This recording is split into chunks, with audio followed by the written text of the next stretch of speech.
time All-Star. I got that right.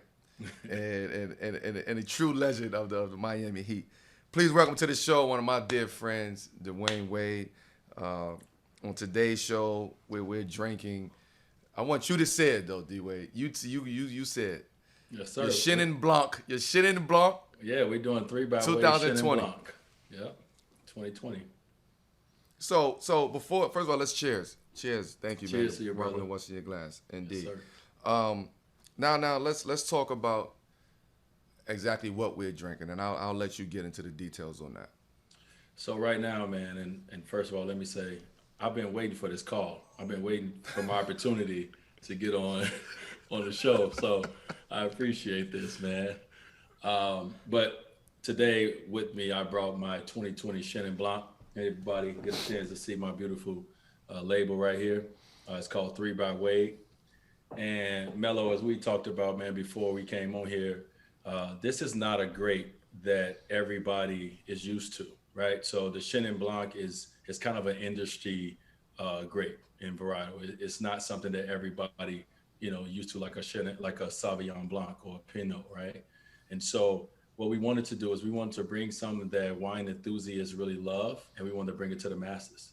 And that's what we was able to do right here is bring our Chenin Blanc to the masses. So the what made you want to pick the Chenin Blanc though? Because a lot of people, like you said, a lot of people you have to know the Yeah. Chenin Blanc. So what made you want to go into Chenin Blanc? Because I Man, never heard you speak on Chenin Blanc before. Mel, you are my friend, and you know I'm different. I You know know I that, but don't I take never. that But same path. this different is very different because a Yeah, lot of people, like you said, you have to know this grape, right? You yeah, have to understand what comes along with this. Your taste profile have to be different in order to like a Chenin Blanc. So yes. explain to the people why exactly you wanted to tap into the Chenin Blanc. Well, first of all, to understand my wine brand, I want you guys to know that one thing that I understand is teamwork.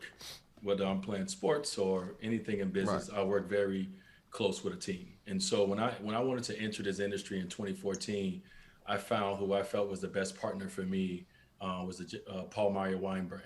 If anybody know anything about Jason Paul Meyer, Wayfair, all these amazing wines, this come from the same family that makes my wines. So I knew I didn't know everything, Mel. When you taught me so much about wine. I didn't even drink wine when we first met. Right. And so I needed to partner up with the right group and the right individuals, and I was able to do that, partner up with the Palmeyer family. So because of that, they've been in the wine business for over 40 years, and when we started to talk about the Way brand and wanted to differentiate ourselves from other brands, what can we go do? And the Chenin Blanc was a part of that conversation. Was all the things I talked about. So explain to the people where's it from and where's it from and what does that mean? So my wines is created in Yes. Napa Valley. Yes. And a lot of people always ask me, say, D, do you have a tasting room? No, I do not have a tasting room. I'm a very small brand right now. We've been around since 2014. But what we do, because of the relationships of Paul Meyer that we have, we're able to source our grapes from different places in Napa Valley. So a lot of our wine come from Oakville. If anybody know anything about Oakville grapes and that whole place, that's like grade A in Napa Valley. And so we're able to source our grapes from some of the best grape growers in the world. So and we're gonna get to that. So let's get to like some current events because we know and we got to bring the audience. I want to really bring the audience into Wade Sellers, right? And just the thought process behind that. Yes. Why you wanted to create Wade Sellers? Why Paul Meyer out of everybody that you could have worked with? hmm Well, Mel, it's all about accessibility for our community, right? It's I didn't grow up knowing anything about wine. It wasn't a part of my community, and especially not in the way that I'm able to access it now. And so I wanted to be a tool and a platform for accessibility for my community, and that's why it goes all the way into my price points. We're trying to put amazing wine in a bottle, and we're not trying to knock you over the head while doing it, right? So my price range reached from $15 in my three by weight all the way up to like 35, and I think we got very good wine, especially at that price point. So I wanted to create a platform to educate our community, also to show that we can continue to go in these industries that may not look like an industry for us and be very successful, and also too just to make it accessible for everyone. So you said 2014. What I mean, we all know we love wine. We all know how we all got into wine. Yeah. Outside of me, right? Because we talk about that all the time. I hear Zoe really got you into the wine as well. Yeah. How did that happen? And what was your first experience with drinking wine with Zoe? And when I say Zoe, people, it's Alonzo Mourning. Yes, you know how our vets are, bro. You know, like we had some different kind of vets back in the day. They were older. You can't say no. You can't say no. You to them. can't say no. So Zoe kept trying to push wine on me, man. And I was Mel. You know, when we first met, I was on like Kool-Aid. I'm like, I'm a sugar. I come from the hood. I'm about that sweetness, that sugar. I ain't want no wine. That was like, especially red wine. That was like the most bitter thing I've ever had in my life. But he kept trying. And the first bottle he gave me that I tried was a bottle of Flowers. Anybody know the brand Flowers Wines? It's amazing. It's incredible. Absolutely. And Absolutely. at the time, I didn't appreciate how amazing it was. But he was the first one to give me a wine. And I said, okay, Zoe, all right, what? And then he started, pulling the glass up, talking about the legs and, trying to tell me how to, do this. And so my vet started me into thinking about something. And then, Lisa, Lisa Joseph, my business manager, her and I would go out to dinners and she'd say, hey, let's have some wine. And I'm like, all right, let's take some Riesling wine because it's sweet. It's closer to the thing I know. So I was just trying to tip my toe in something that one of my vets passed down to me. So speaking of the flowers, right? Because you would say that was your first introduction to it? Yeah, that was my first. Yep. So in order to know flowers, you have to know what you're drinking, right? Yeah. You probably had no idea on what you was drinking when you was drinking the flowers. Absolutely. So now knowing what you know now and looking back, would you say that was one of the best bottles that you ever had? That Flowers? Out of all the wine you've drank since 2014 to now. Well, I can't say that like at the time, right? Because I couldn't appreciate right. it. I'm saying now, looking back. But looking back, first of all, understanding what Zoe was trying to introduce me to, exactly. I'm like, wow. You know what I mean? Like I know when I see somebody with a bottle of flowers, when I go to a restaurant, you can order flowers out the menu. I know that it's that restaurant, right? Because once again, just like Chenin Blanc, it's not one of those things that everyone know about, and it seems very accessible to everyone. And so knowing what I know now, he was trying to put me on game, like immediately. Absolutely. Because you really have to know what you're drinking when you drinking flowers. Right. What's your favorite? What's your favorite wine country? Man, I love France, man. We just had, I think I posted a picture. We just had about 7 bottles recently. You know what? Of course I love Burgundy and Bordeaux. I love it. I'm actually going on a trip soon, and I'm so excited to go down there and really, really get into the culture. Hold up. So are you taking that month trip that we was talking about a couple weeks ago? Yeah. It's coming up. Like anniversary coming up, we out. Before the season start, all that, right? So yeah, I'm about to take my trip, man. But I obviously I love that wine. But just like me, man, you can find amazing wine in every varietal and every place that makes wine. You just got to know how to appreciate that wine for what it is. And I think I'm starting to do that. I love France wine. I love Napa Valley wine. But I'm starting to love, like Gaia is one of my favorite wines from Italy. Like I'm starting to love wines from all over the world now because I'm tasting more. When you traveling, like when you're on your month vacation that you're about to take, how many? I just need to know this. How many Wade Cellars wines are you bringing on that trip? Because that's a long trip and that's a lot of wine. Good question. And so we're trying to work through the logistics of that.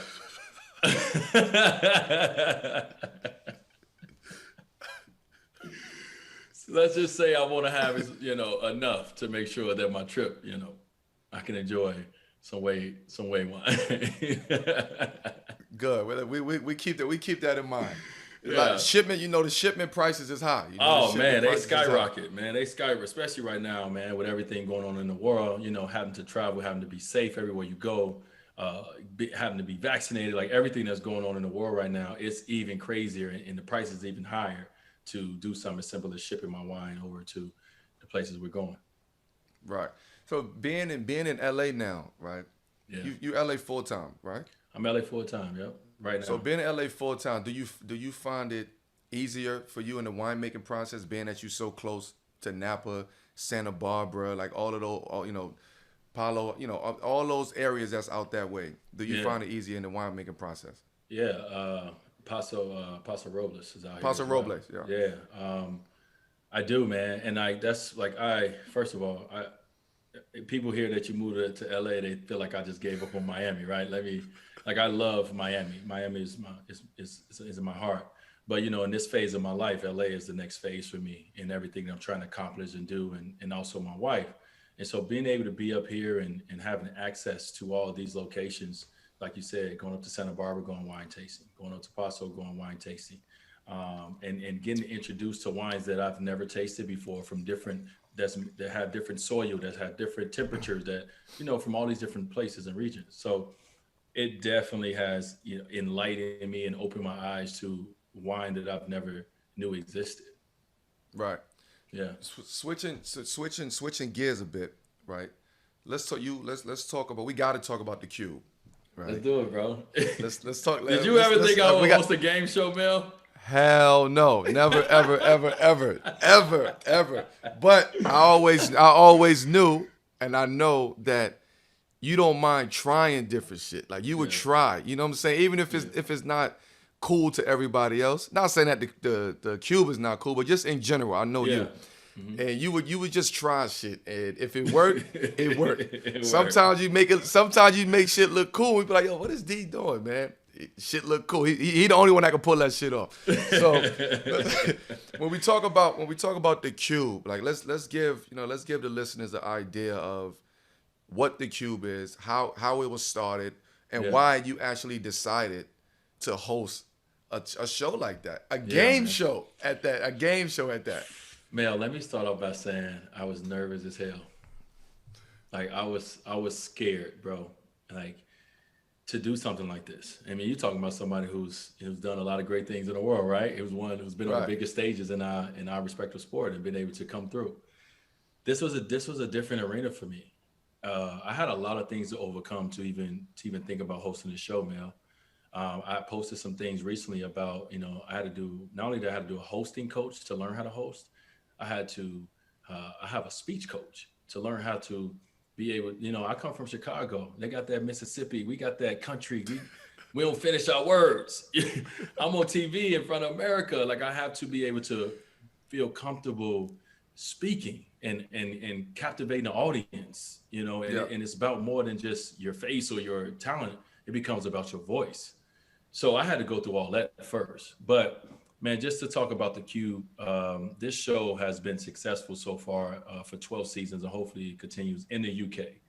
And so we adapted this with my production company and also with Warner Media. I'm executive producer on the show. We adapted this here coming out of the pandemic. We wanted to be able to bring some kind of joy into the living rooms of families. And so we felt the Cube was a great kind of family thing, man, where everybody, no matter what age, size, color, anything, you can play this game, you can enjoy it. And so we set out to do that. And they said, well, how about you be the host? And I looked at them on the screen like they was crazy because I didn't think I would host it. But because I was scared to do it, Mel, that's the reason I end up doing it, is because I can't be afraid as I'm raising, trying to raise kids. I'm trying to, be a leader and a role model. I tell people to go for their goals and go for their dreams. And even when it's hard and even when it's scary, still fight through it. I had to do it myself, and I did. So it was a great opportunity for me to showcase myself in a different light. It was a great opportunity for me to be able to be a part of helping families that are in need, to be able to come on the show, to be able to help either themselves, to help their community, or things or people they love, to be able to win $250,000. and also too to be able to tell their stories, because from that show, people's stories have been heard and people have reached out to them and helped them, have uplifted their communities, have uplifted the things that they came on the show to talk about. So it's bigger than just a TV show. Right. This is something that I'm proud of overall as a person that I've had the opportunity to do. I'm gonna tell you what I like about the show. I love the competitiveness, right? I love how they first of all they leave me on the cliffhanger every time somebody about to do this. There's a commercial break every single time. Right. But I love the life stories, right?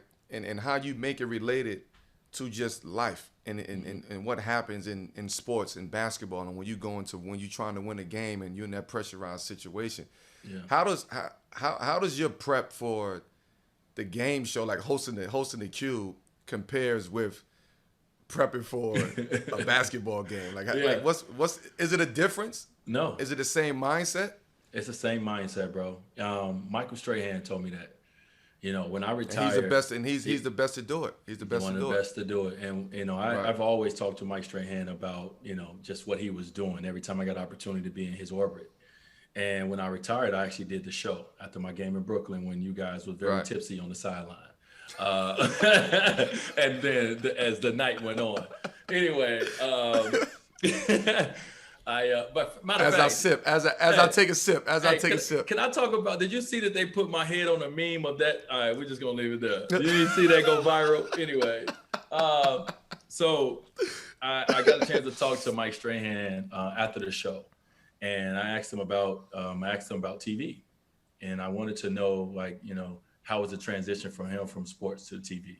And he gave me, the confidence to go out and try. He told me that I would be amazing at it because I know how to prepare, right? As an athlete, we have to prepare, especially being in big moments. You need to know everything about your opponents.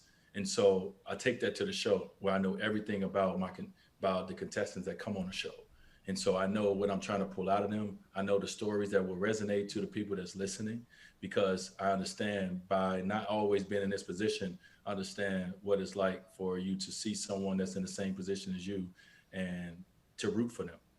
And so I try to bring those moments out for the people that's watching. So it's, to me, man, it's so cool to do this, Mel. Like, this is not something that I ever dreamed of myself and thought I would do, but it's one of the things I'm probably most proud of that I've done so far.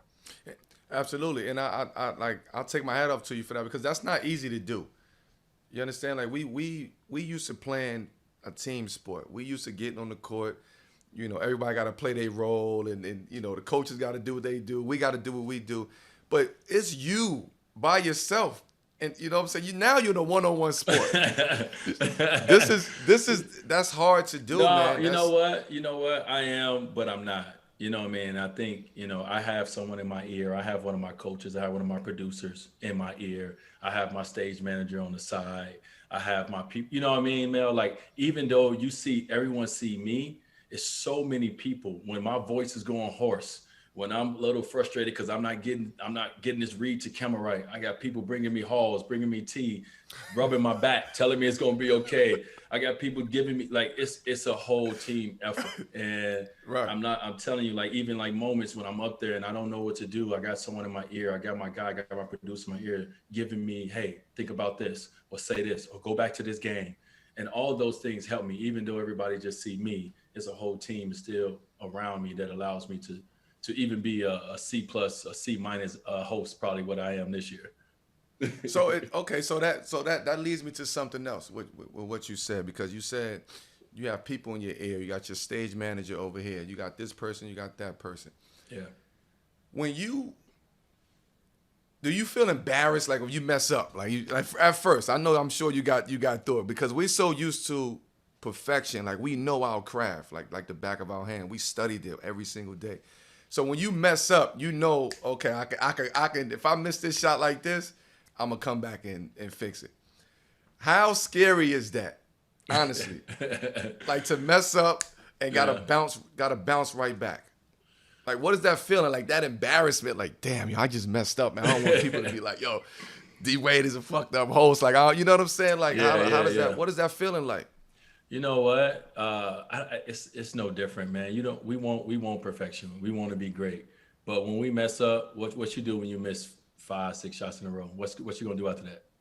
Shoot or shoot. You're gonna shoot that next shot. So when I mess up, I just go to the next take and the next take and the next take.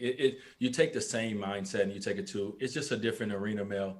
You know what I'm saying? You apply the same things like basketball and the lessons that you and I have learned and that Cayenne is learning, that Zaire is learning through this sport. It's all the life lessons you need to go through life.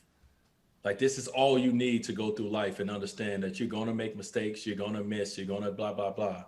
But if you do X, Y, and Z, you're going to see the benefits from that, and that's life. And I'm since I'm the first one out of the Banana Boat crew and everybody to retire, I'm able to take what we all have learned our entire life and be able to apply it to regular life and understand that, oh, okay, it's no different. You feel me? This episode of What's in Your Glass is once again brought to you by our friends at Freshly. Dinner time can be chaotic, but with Freshly, it's easy. Their chefs take care of your meals a few nights a week and take the pressure off of you. Freshly offers chef-made, nutrient-packed, delicious meals delivered fresh to your door. No cooking required. Grocery shopping and cooking can be a pain, especially right now. And with Freshly, you don't have to. Your meals arrive cooked and fresh every week, so you can keep your fridge stocked and skip to the trip to the store. Ordering is easy. Visit freshly.com and choose from over 30 delicious, satisfying, better-for-you meals like steak peppercorn, sausage baked penne, or their chicken pesto bowl. Freshly can fit your lifestyle with a variety of plans and meals to pick from that work for your dietary needs, preferences, tastes, and family size. And now, my listeners can try Freshly for just $6.16 per meal. Stop searching the internet for healthy food near me every night and start living freshly. Your meals are always delivered fresh, never frozen, and are ready to heat and enjoy in just 3 minutes. With new meals added each week, Freshly brings the convenience of chef-made, nutritionist-designed classics right to your kitchen. Right now, Freshly is offering our listeners $40 off your first 2 orders when you go to freshly.com/glass. Stop stressing about dinner. Go to freshly.com/glass for $40 off your first 2 orders. That's freshly.com/glass for $40 off your first 2 orders. I want to get to another project you have going on that I know is very, like, it's incredibly important to you. Your book, right? And it's actually called Dwyane, right? Yes. Mm-hmm. It's I want to make sure I get it right. It's set to release this November. That's the right date? November? Yeah, we release in November, yeah. Okay. My book tour will be coming in November. Oh, the book tour is coming in the winter. All right. Okay. How long was that process? Because I finished my book, as you may know. Mm-hmm. How long was your process in from start to finish, and what can all the fans expect from it? Well, I first like to say that the process is started when I entered the NBA, or when I entered college, or when I entered high school. Like the process of these stories that I'm telling, it's about my journey. So This started when I picked up a basketball, and I decided to go down this road to one day become one of the best to play the game. So it started then, and what I started doing around 2010, and because Bob, and you saw him with me very early, when he would video Absolutely. me and he would take photos of us in China and every place we went. I just started getting moments, and I didn't know why. And so now I'm able to take a lot of those moments and photos, those behind the scenes moments that a lot of people haven't seen, and I'm able to put it into this coffee table book, and I'm able to give stories about those photos. And what I want my book tour to do is I want my book tour to even bring those photos to life even more, and those stories to life even more. And so my book tour is not going to be just to sit behind the table and sign and go. It's going to be me narrating my own story, talking about these moments. And hopefully I get an opportunity to sit down with like Udonis and Chris Bosh and Bob, who shot these photos, and talk about these moments that's in these photos as well. You're going to be in season, so I can't get you, but you know what I mean. So for me, it's personal. I named it Dwyane because no one calls me Dwyane. Like I've always been known as either Dwyane Wade, or I've been known as D Wade, or I've been known as Flash. Dwyane is who I'm rebranding. I want everybody to get to know the new me. And as I'm going into my 40th birthday soon, I want everybody to know me and call me 40. Dwyane. I'm going to. Don't do that. My earbud was falling out. It was Don't do that, bro. No, I was trying to fix my earbud, man. Yeah, dog. I'm about to be 40 next year, January, dog. So this is the rebrand of me. All the imperfections of me, everything is coming, but Dwyane. That's what my book will be about. So why did you think the time is now for that story? I mean, you spent 16 years in NBA. Your grind and journey from Marquette, from Chicago. Why you think the time is now to tell those stories, or for people to visualize and see it visually as opposed to reading it? Because when you see it visually, you make your own narrative of that story and what that story is. Because a picture tells 1,000 words at the end of the day. So why do you feel like right now is the time for you to tell that? Well, my career ended exactly when I actually planned it to.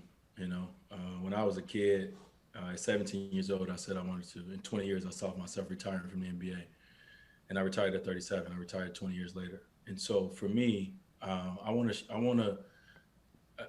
As great as those moments were, and as much as I'm going to be known about a lot of them for the rest of my life, that's not all that I am. And so I kind of want to put that past, that career, that life to the side. And this is my way of putting it to the side. It's my way of putting it together, talking about these stories and putting it here. And once I turn 40, now let me talk about the next 40 years of my life and what that's going to be about. And that's Dwyane. That's the business person. That's not the athlete. So that's why I felt like this was the perfect time. Is there one photo or story that you can speak on that stands out? Because it's so I'm sure I know the story, right? Oof. But I'm sure there's one story or photo that just stand out and just be like, okay, that's the one. That's the one I'm gonna have to talk about all the time. Man, you got me. It's like 250 photos, man. But there's one photo. I know when you see it, when Bob laid it out for you, you saw it and you was like, yo, Bob, this is the one. I seen a couple of them. I know. I'm just trying to. I'm now. You got. Like, I'm trying to. My Rolodex is trying to. I'm trying to think. Wow, that's a great question. I've never been stuck like this before, Melo. You are great at what you do, bro. I don't know. I don't have an answer to that. I can't think of just. I mean, they all are so important that I had so many photos, and it was painfully to cut it down to 250 because I'm trying to tell my entire story, my basketball story, in 250 photos. Right. And True. so I think that's a great. You know what? That's a great question to ask me next time we do this interview together, and I've done my book tour. Well, listen, when you're on a book tour, they should ask you that question, and then you'll be prepared for that. You'll be prepared for that. Yeah, you're right. I gotta go through all my photos. You're gonna have me in the bed tonight like this, going through my photos, telling my baby, we can't watch Virgin River tonight. We gotta. let's since we're talking about your journey, right, and this new Dwyane and getting people to understand who Dwyane is. The next chapter in your life, the Utah Jazz is a part of that next chapter. How did that happen? Because I don't see you as anything to do with Utah Jazz. I'm gonna be honest with you. But we talk about that, right? We talk about what's next. We talk about businesses. We talk about ownership and what we're gonna bring to the game after we're done. How did that come about? First of all, the Utah Jazz opportunity. And did you have to think about it, or it was like, oh hell yeah, I'm ready to go? Well, first of all, before I got drafted, nobody see me as a Miami Heat neither, right? It's Facts. And so, in the next 40 years of my life, that's all you will remember me as is my business life. You forget about you will share my basketball life at some point. So you will at some point, Mel. You will. But for me, man, it's crazy how things have happened in my life. A lot of it and a lot of my success has happened because of relationships and taking chances and doing things a little different or trying things, right? As we talked about. Absolutely. So I was able to meet Ryan Smith. You came down, Melo blessed me at the D-Wade Invitational. You remember you came down to San Clemente where I hosted camp for the NBA guys, the younger guys, and you and CP came down and blessed my camp. And which was phenomenal, by the way. Whole experience was phenomenal, by the way. It was, and also we trained together on and off the court. But the other important aspect of that camp was the business side of it. And so I was trying to bring in people from the business world to be able to talk to our young athletes in a ways that we'd never been taught to about investing and about, finances, etc. So Ryan Smith was one of the people who came up and was to come up to see the camp. And I got an opportunity to talk to him just as a friend of a friend. The Stans family and Ryan have something very in common. My guy Clark, shout out to Clark, who connected us. But we got a chance just to have a regular conversation. I found out about Qualtrics, his brand. I found out about his wife, his 5 kids. He found out about my family, the things that I was interested in. And that conversation just talked about, man, that'd be cool one day when I get done with basketball. I want to know about the tech space. I would love to reach out to you. And just to stay connected with someone. And from that connection, he called me and said, hey, Clark called me and said, hey, you remember Ryan? Well, he just bought the Utah Jazz and he wants to sit down and talk to you about being a part of it. And I was like, what? The Utah Jazz sold? They have one ownership in their entire existence. Hey, listen, I said the same thing. Right? Yeah. I said the same thing. So I said, you must shocking. know, I said, D-Wade must know some shit that would nobody else know because Utah Jazz ain't selling to nobody. Right. So I was like, what? I didn't even believe it because the Miller family have owned the team in their entire existence. And a lot of people don't know this, have one of the top 2 or 3 winningest records in the NBA history, right? Absolutely. Of just consistent success. But also, it's Utah, and I've never been outside of the hotel, to the bus, to the arena, to the hotel. And that's what I told Ryan, because I associate Utah with what everybody in my community associates Utah with. It's just being white, and at some moments it's been seen as being racist, right? By the things that Absolutely. The fans have said. And so I was very honest and open with Ryan about my experience, and I'm sure other guys' experiences. And Ryan's whole thing is, yes, yes, yes, but we're going to change that. And the only way we can change that is individuals like you. I need you just as, I need you, to be able to change this as well. And these are my plans. This is my goals. And so I got a chance to sit down and talk to him as a businessman. I got a chance to meet his family and understand what he's about. And it was an unbelievable opportunity for the both of us to be able to, he's 42 years old. I'm turning 40. My other owner, Ryan Sweeney, is 41 years old. And our other owner is 41 years old, Mike Kennenbrooks. We're all young guys. We had opportunity to grow in business together, but we also got opportunity to change the culture. And that's what we're trying to do. We're trying to change the perception and the culture. And so I'm honored, man. I'm honored to be able to have a partnership with these individuals and, not be in a situation where I don't feel that, I put the less amount of money in, but they make me feel like I sit at the table with all of them whenever decisions need to be made. Absolutely. And I can tell you what, just from watching it, right? Like, even though, Utah, they've been winning, they have their own type of specific culture out there. But seeing you and with the new ownership group and seeing you courtside and seeing you at the games, it gives it something different. It gives it a different energy. It gives it a different vibe. And you can see that. So when you talk about changing the culture, that culture is already starting to shift. Granted, the team is doing well too, right? Yeah. You guys have a very good team, but you can also see just that energy and that culture. Yeah. And as time go by, they will embrace it. I know for sure Utah would embrace it. How has it been going from player to owner like that? Because that's a sick transition right there. Yeah. Because you have your mindset. You have your mindset on being a basketball player, out the game a couple years, and then you right on the other side of the business. And we've sat on the other side of the business. Yeah. It is ugly, and it can get ugly. It was ugly, right? Yeah. Right. Yeah. So when I decided to become partners in this with Ryan, I told him one thing: I'm going to be me. I'm going to be honest, and I'm going to be me. And I'm able to be that, bro. And I'm able to talk to Donovan. I'm able to talk to guys from an honest player standpoint, and also too from a person who's not on the other side. They're starting to understand the business this way. But a lot of, how it is, Mel, a lot of players don't even interact with ownership. A lot of ownership don't interact with players. You don't get an opportunity to look behind the books, and people don't talk to you like you are a business. People don't talk to you like you're a brand. They don't talk to you like you're a man. You come in sometime in this league is built on hierarchy. And so sometimes it's like, hey, they're our kids. Well, it comes a time when your kids grow up and you need to respect them as that if we're partners in this, which we all are, then let's all understand everything about this business and this brand that we all have a part of. And so I don't play on the court no more, but I'm excited when I see Steph Curry get 215. I'm excited when I see this person get this and that, because I know the game is growing. And you know what, Mel? I'm a part of this game. I'm a part of this brand. I'm an investor in it. So I wanted to see it grow.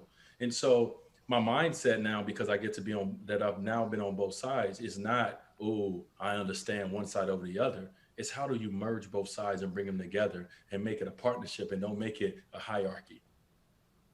Well, and I think the NBA is doing a much better job at making it more of a partnership. You know, I think the owners are doing a better job of just keeping that open line of communication, that dialogue with their players. Like you said, for the longest, it never was that. You know, we never spoke to our owners, and a lot of times we didn't speak to the GMs and the presidents. So now what you're seeing now is more of a partnership of a give and take. Okay, how can I help you? This is how you can help me. We got to keep this dialogue going. I think when you shut that off, it separates everything.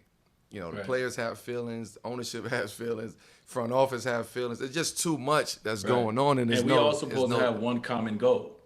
How can we have one common goal when there's so much separation?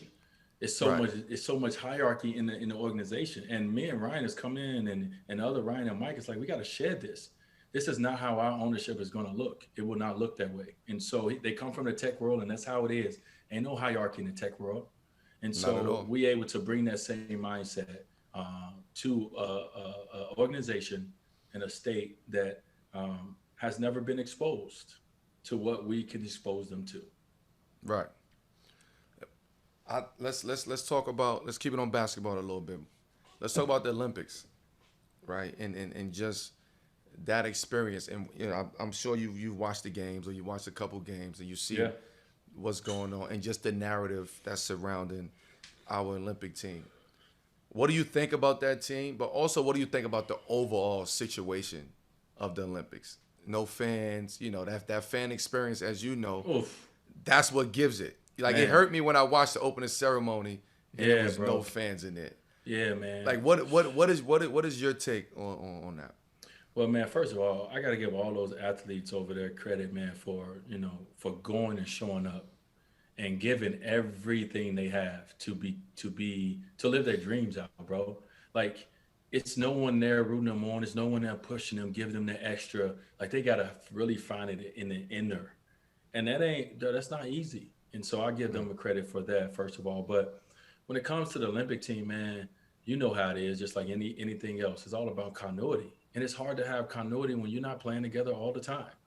Right. So nothing of the struggles of them offensively or defensively, that's not a surprise, because they know, just like we know, you got to get reps.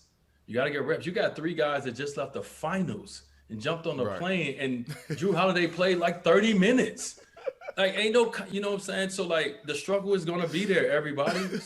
Stop panicking. Let these guys go out there and figure it out. They're the best at what they do. And if they don't figure it out, we got to reboot and think about a different way to build our stuff. Like, the world is good. I know we invented this game over here. You know what I mean? Like, Canada. But I know we invented this game, you know what I mean, over here.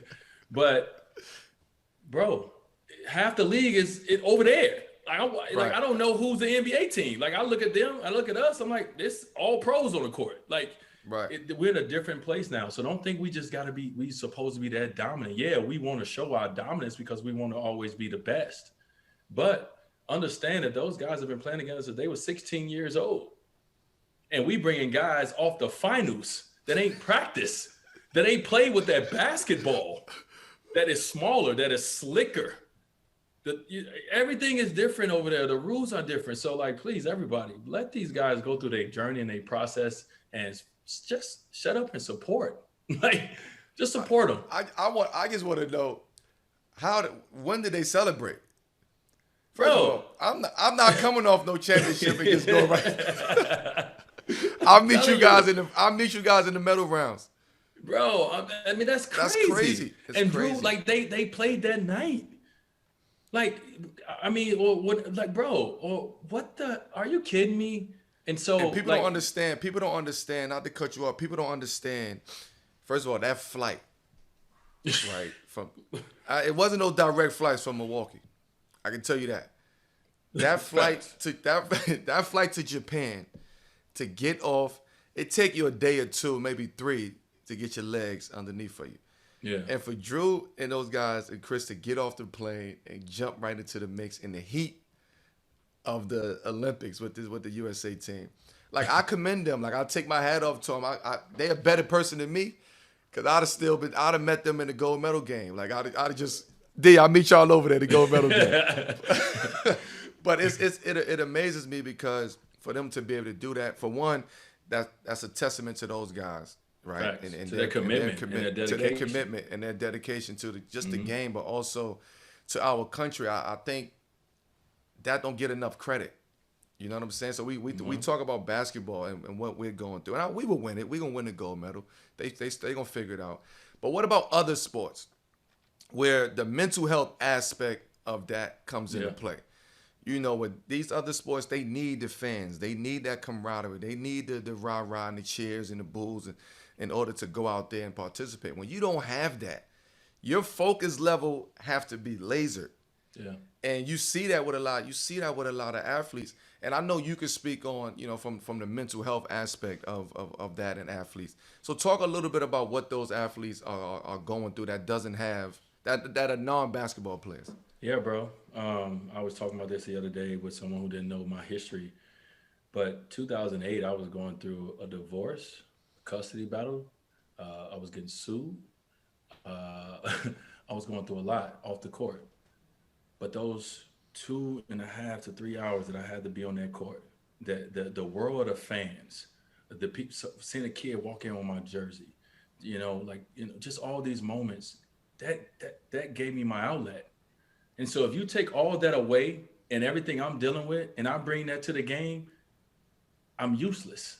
That got me through. The fans, the energy, the moment, it got me through. And so now you're having these athletes deal with real life situations in their personal lives, bringing it to Tokyo, where it's not their environment. Not you saw the beds they sleeping in. Like it's just absolutely the which is environment crazy. Which is crazy, by the way. Right. And then you have people dealing with real life pain, hurt, and they supposed to go out there and perform, and they don't have no one. They don't have that little kid to see and say, "I'm gonna do this for that little kid tonight." I know it's TV. I know it's millions of people out there, but bro, you in that arena and it's empty. So now you're thinking even more. Your brain is thinking even more about your personal things that you're dealing with, and you can't block it out.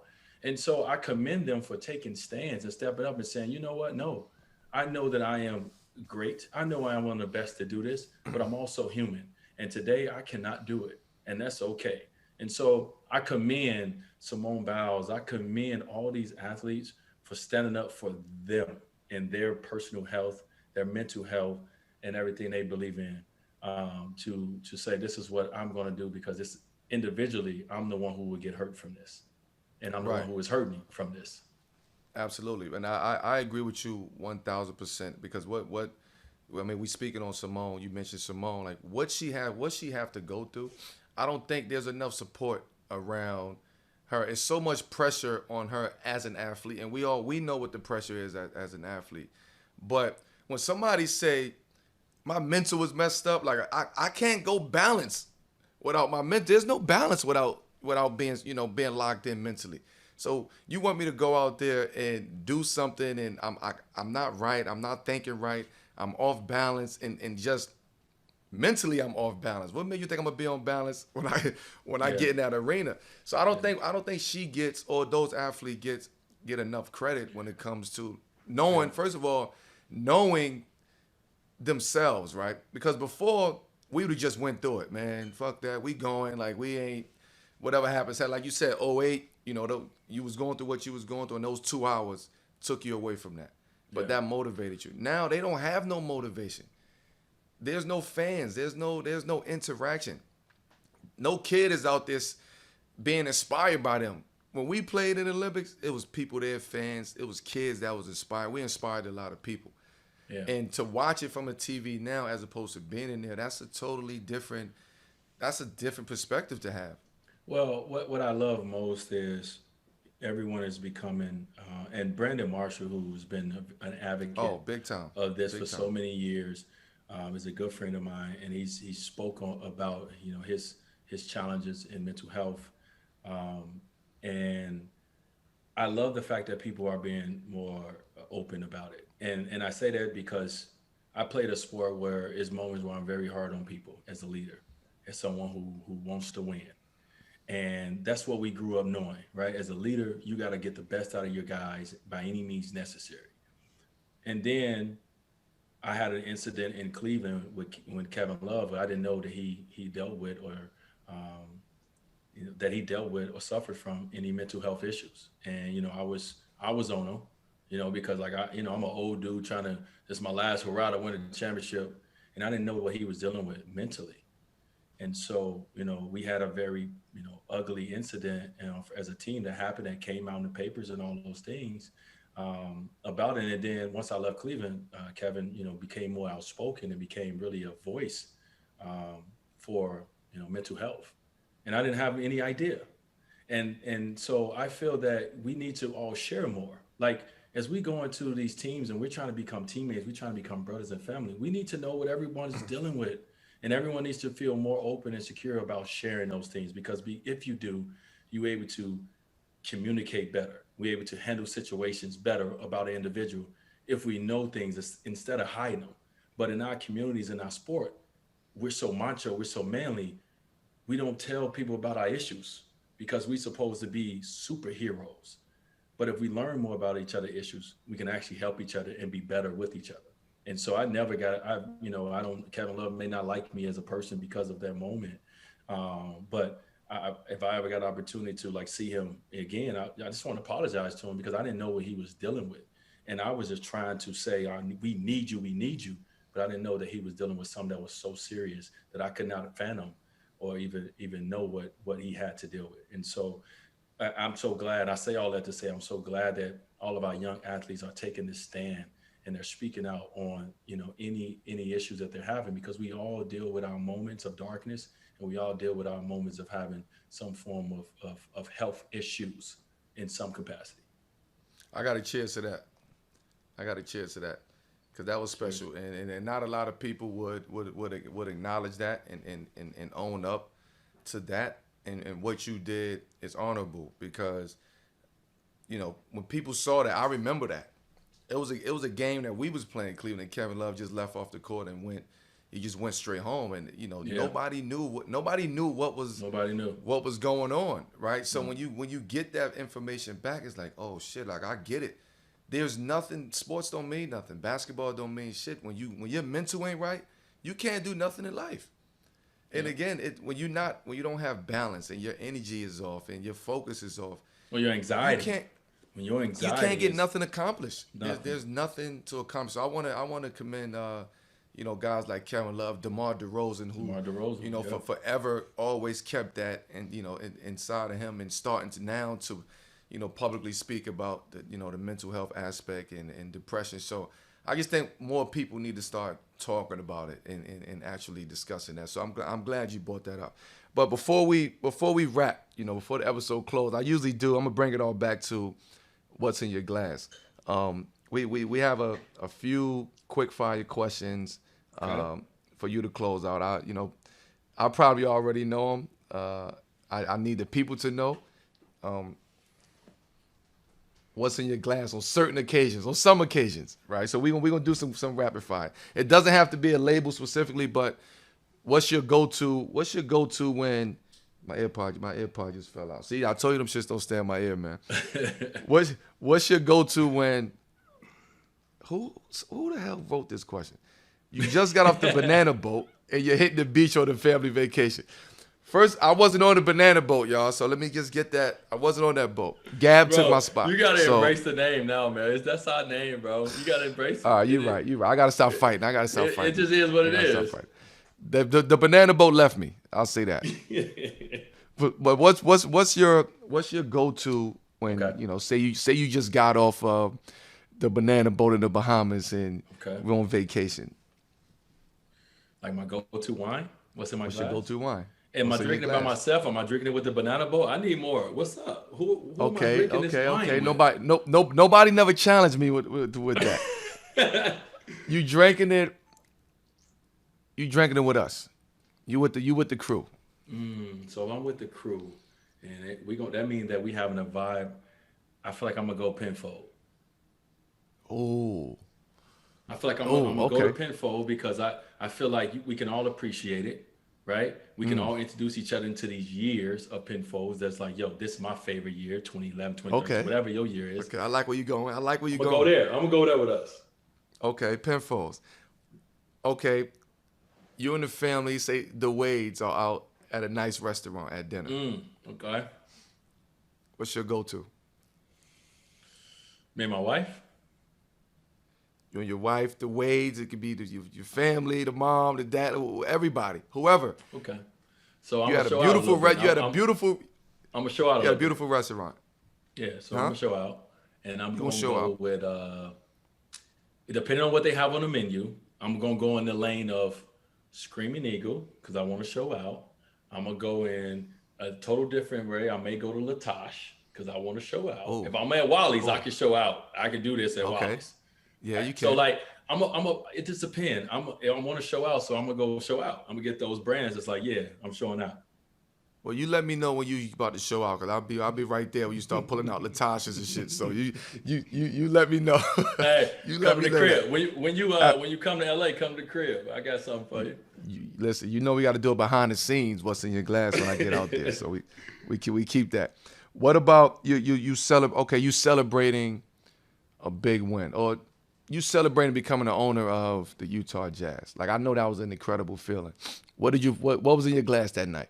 What I would do the night that I just signed with the Utah Jazz, I come home and I want to go into my cellar and grab something that I'm connected to, that I have a connection and a story to, and the story has to be something that led me to the moment that I'm in.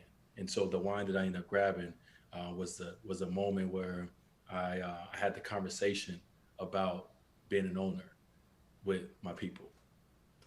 So that makes it that makes it special anyway, Yeah, because of yeah, when you had it, why you had it, and the yeah, story behind it, and the story behind what you were yeah. drinking. So So it had to you're be okay. something like that. What was you drinking? What did you drink after? I'm gonna say, let me pick the championship. After '06. I ain't gonna pick the later ones. I'll pick '06. I wasn't drinking at You '06. drank you drank something in '06. You ain't just have no I just was drinking the Aquafina champagne water in the and all locker that. room. I wasn't remember. I ain't drink back then. That's even better. Okay, so what champagne was it? I don't know Moet? what they. Yeah, it probably was like whatever the NBA sponsor was. I don't remember, but I know I was Okay. drunk. I know if you look at the interviews back then, I'm sitting there, and matter of fact, since we jumped there, the NBA came and took my jersey. As soon as I got done taking the photo, they said it's going into the Hall of Fame. I was like, cool. They have my jersey, I don't. So if you see an interview with me, I'm sitting there holding my MVP trophy. I got on that McDavid, Yeah, under absolutely. stuff, and I'm drunk as hell talking about this is about to be the biggest parade ever. I'm super Okay. drunk. So whatever cheap champagne that was in the locker room. We got okay. What about? I'm gonna give one. I'm gonna give you one more. I'm gonna give you one more. Let me see. What about? Okay, I'm almost through this the bottle. the guys are getting together. The crew is getting together. Right. Fellas, okay. The fellas is getting together. We are in Wally's back room. Talk to Right. me. And it's one of those nights. It's one of those Paris nights we had. But who? Everybody have to go to the cellar and grab something. What are you grabbing? Oh, one of those Paris nights. It's one of those Paris nights. Hold on. You got to put that down. No, hold on. I got it.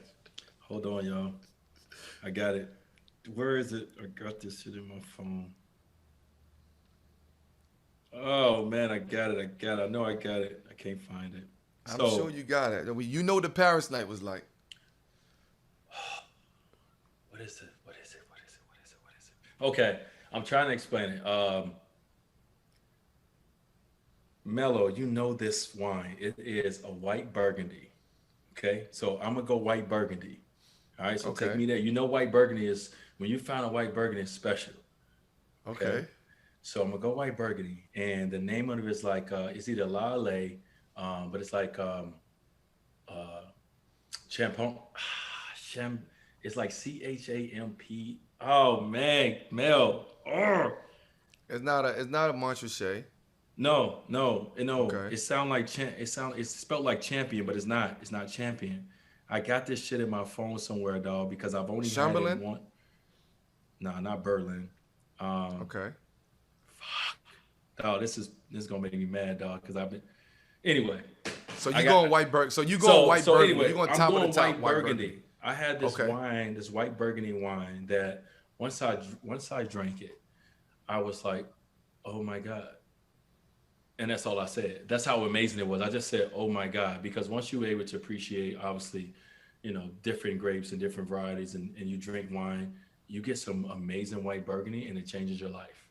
And I said, I, "Oh my I God, must listen. Listen. I never was a white bro, wine I drinker. got you." Then I got you, Listen, no, this was before. White burgundy. If it, I got to drink white burgundy. bro. That's it. Let, The so best, the you best okay? of You the drink best. white burgundy, red? Yes, okay. 1000%. So Mel, so my gift to you when we get off of here, I'm gonna send you a bottle of this wine I'm talking about, or my gift for bringing me on your podcast. It's a white Okay. burgundy, okay? And I'm gonna send this to you as my thank you gift, and then you able to talk about it whenever you want to. I just gotta go on my phone Absolutely. and find it, because listen, Absolutely. black community, some of these names, these names is crazy. Yeah. Mello know all Yeah. these chateaus and all this stuff like you know what I mean. But also too, Mel, if there's a celebration, you never can go wrong with a little Petrus. You can never go wrong with a little fella's I night mean, of Petrus that's too. that's the top of the mountain